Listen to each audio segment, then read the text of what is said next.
welcome to the Indian Spectator. My name is Abhyuday Sharma. जब Hamas ने mid अक्टूबर में Israel पर अटैक किया तो Houthis a rebel group backed by Iran ने कहा कि हम लोग पैलेस्टीनियंस का गाजा वॉर में साथ देंगे.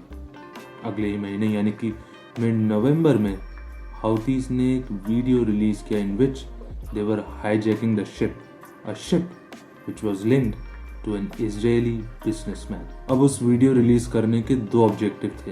पहला तो टेरर फैलाना और दूसरा बाकी रीजनल प्लेयर्स को टर्मिनेटर स्टाइल में कहना कि आई एम बैक. नाउ जो ट्रेडिशनली जियोपॉलिटिकल चोक पॉइंट है वो है इसके ठीक ऊपर यानी कि पर्शियन गल्फ में स्ट्रेट ऑफ हॉर्मुज, जिसके आसपास की कंट्रीज हैं Saudi, Iran, Qatar, Bahrain, Iraq और Kuwait. But your recent piracy attacks happening on a frequent basis has projected Red Sea as an alternative to the traditional geopolitical choke point. Suez Canal जो कि connect करता है Mediterranean सी को red सी से, यहाँ से करीबन 15% ग्लोबल ट्रेड होता है. सऊदी अरेबिया की planned futuristic city NEOM also faces off the Red Sea coast and a lot of Saudi oil is also shipped from here.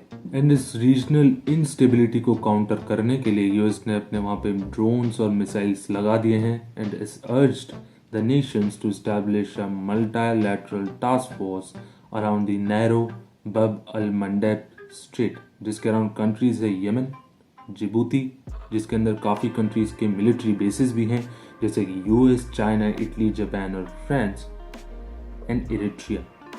अब यूएस ने क्यों मल्टीलैटरल शब्द का इस्तेमाल किया है?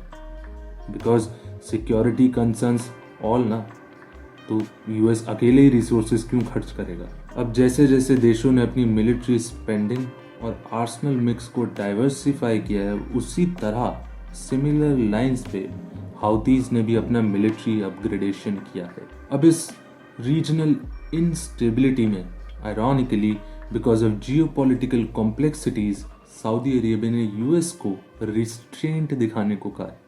और वो ऐसा भला क्यों कहेंगे?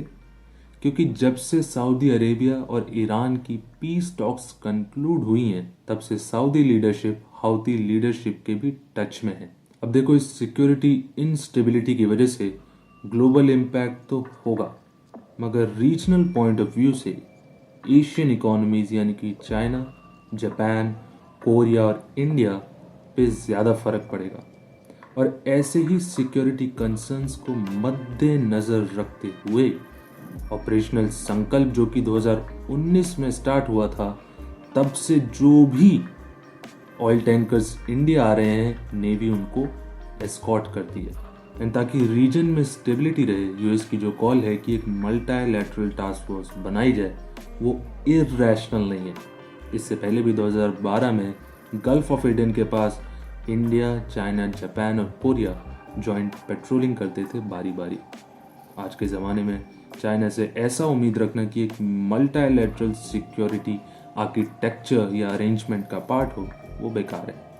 मगर सियोल, टोक्यो और न्यू दिल्ली जो कि नेट इंपोर्टर हैं both oil and gas, automatically places them in the West Asian security architecture.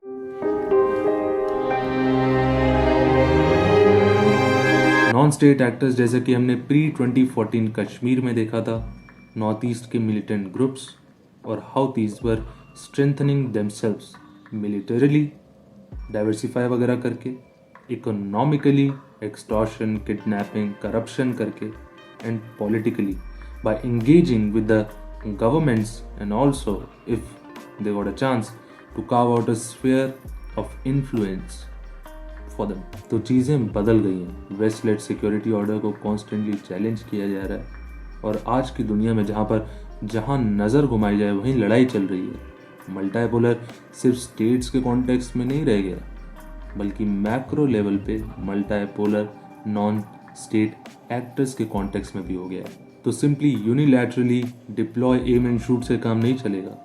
एक practical and sometimes soft approach भी चाहिए होगी, जिसमें हम लोग अपने सेल्फ इंटरेस्ट को भूलकर common security concerns and security areas का वाइट पेपर तैयार करें एंड जिसके अंदर कॉन्फ्लिक्टिंग पावर्स जैसे कि चाइना एंड इंडिया यूएस भी कोऑपरेट करें।